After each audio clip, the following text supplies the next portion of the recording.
നബി സല്ലല്ലാഹു അലൈഹി വസല്ലമ പറയുന്ന എല്ലാ കാര്യങ്ങളും സംശയലേശമെന്നെ അപ്പടി വിശ്വസിക്കുകയും അംഗീകരിക്കുകയും ചെയ്തത് കാരണം അദ്ദേഹത്തിന് സിദ്ദീഖ് അഥവാ സത്യം അംഗീകരിക്കുന്നവൻ എന്ന ബഹുമതി നാമം ലഭിക്കുകയുണ്ടായി.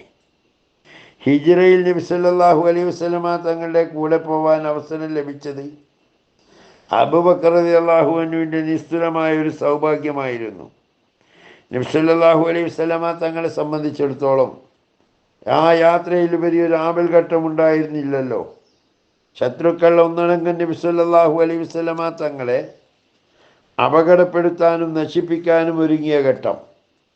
ആത്മരക്ഷയ്ക്ക് വേണ്ടി പർവ്വത ഗുഹയിൽ ഒളിച്ചിരിക്കേണ്ടി വന്നു. അബൂബക്കർ റളിയല്ലാഹു അൻഹു അല്ലാതെ മറ്റൊരു തുണയും ഉണ്ടായിരുന്നില്ല.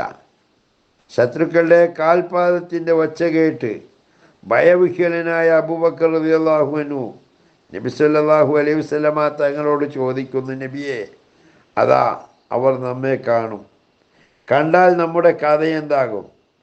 മാറിടത്തിൽ തടവി സമാശ്വസിപ്പിച്ചുകൊണ്ട് നബി സല്ലല്ലാഹു അലൈഹി വസല്ലമ പറഞ്ഞു, അബൂബക്കറെ, ഭയപ്പെടേണ്ട, ഇന്നല്ലാഹ മഅന, അള്ളാഹു നമ്മോടൊപ്പമുണ്ട്.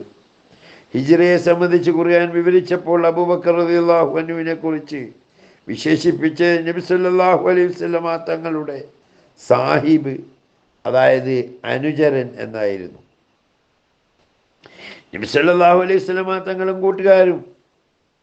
കൂട്ടുകാരനായ അബൂബക്കറും സുരക്ഷിതനായി മദീനയിലെത്തി. അനന്തരം നബി സല്ലല്ലാഹു അലൈഹി വസല്ലമ തങ്ങളുടെ സംഭവബഹുലമായ ജീവിതത്തിലെ അബൂബക്കർ റളിയല്ലാഹു അൻഹു സന്തത സഹചാരിയും താങ്ങും തണലുമായും നിലകൊണ്ടു. യുദ്ധത്തിലും സന്ധിയിലും സമാധാനത്തിലുമെല്ലാം ഒന്നുപോലെ ഇസ്ലാമിൻ്റെ ചരിത്രത്തിലെ അടർത്തിയെടുക്കാൻ കഴിയാത്ത ഒരു അനിവാര്യ ഘടകമായിരുന്നു അബൂബക്കറിൻ്റെ ജീവിതം.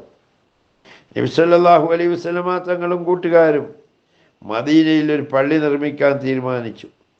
സ്വതന്ത്രമായി സൃഷ്ടാവിനെ ആരാധിക്കാൻ ഒരു കേന്ദ്രം. ആദ്യമായി നിർമ്മിച്ച പള്ളിയായിരുന്നു അത് ഖുബാ മസ്ജിദ്.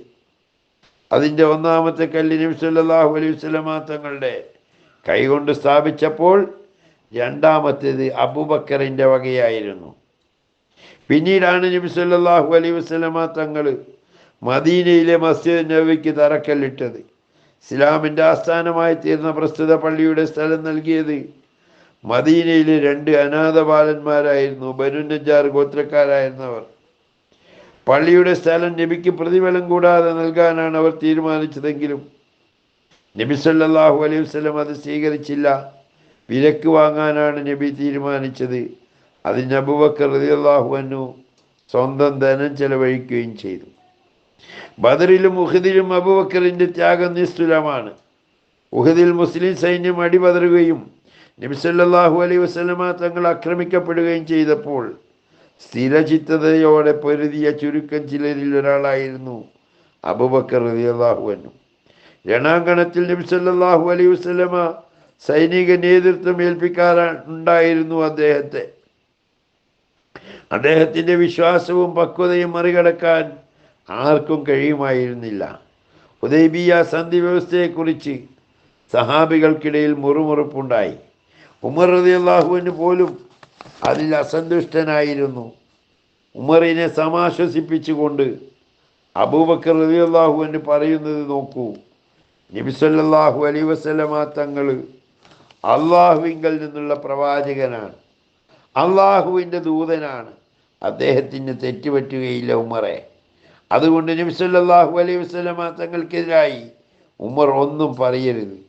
നബി സല്ലല്ലാഹു അലൈഹി വസല്ലമ തങ്ങൾ നമുക്ക് എപ്പോഴും സഹായിയാകുന്നു. ദാനത്തിൽ അദ്വിതീയനായിരുന്നു അബൂബക്കർ റളിയല്ലാഹു അൻഹു. മത്സരബുദ്ധിയോടുകൂടി അദ്ദേഹത്തെ മറികടക്കാൻ ശ്രമിച്ച പലരും പരാജയപ്പെട്ടു പോയി. റോമിലെ കൈസർ മദീനയെ ആക്രമിക്കാൻ ഒരുങ്ങുന്നു എന്ന വാർത്ത പരന്നു. മുസ്ലിങ്ങൾ സാമ്പത്തികമായി വളരെ വിഷമിച്ച ഒരു ഘട്ടം. പ്രതിരോധത്തിന് വേണ്ടി തയ്യാറെടുക്കാൻ നബി സല്ലല്ലാഹു അലൈഹി വസല്ലമയുടെ ആഹ്വാനമുണ്ടായി. എല്ലാവരോടും സാമ്പത്തിക സഹായം ആവശ്യപ്പെട്ടു. നബി സല്ലല്ലാഹു അലൈഹി വസല്ലമ തങ്ങളുടെ മുന്നിൽ സംഭാവനകളുടെ കൂമ്പാരമുണ്ടായി. ഉസ്മാൻ റളിയല്ലാഹു അൻഹുവും ഉമർ റളിയല്ലാഹു അൻഹുവും ഭാരിച്ച സംഖ്യകൾ തന്നെ സമർപ്പിച്ചു. അബൂബക്കർ റളിയല്ലാഹു അൻഹുവും മുൻപന്തിയിലായിരുന്നു. പലരും ആകെ സ്വത്തിൻ്റെ ഒരു വിഹിതമായിരുന്നു സമർപ്പിച്ചതെങ്കിൽ അബൂബക്കർ റളിയല്ലാഹു അൻഹു തൻ്റെ കുടുംബത്തിന് വേണ്ടി മാറ്റിവെച്ചത് അള്ളാഹുവിനെയും റസൂലിനെയും മാത്രമായിരുന്നു. ആ ഒരു വിഷയത്തിലും ആ മഹാനുഭാവനെ കവച്ചു വെക്കാൻ ഒരാൾക്കും കഴിഞ്ഞില്ല എന്നതാണ് ഈ സംഭവങ്ങൾ നമ്മെ വിശദീകരിക്കുന്നത്. കൂടുതൽ കാര്യങ്ങൾ അടുത്ത മറ്റൊരു വീഡിയോയിൽ പറയാം. ഇൻഷാ അല്ലാഹ്. വാഖിർ ദഅവാന അൽഹംദുലില്ലാഹി റബ്ബിൽ ആലമീൻ. അസ്സലാമു അലൈക്കും വറഹ്മത്തുള്ളാഹി തആല വബറകാതുഹു.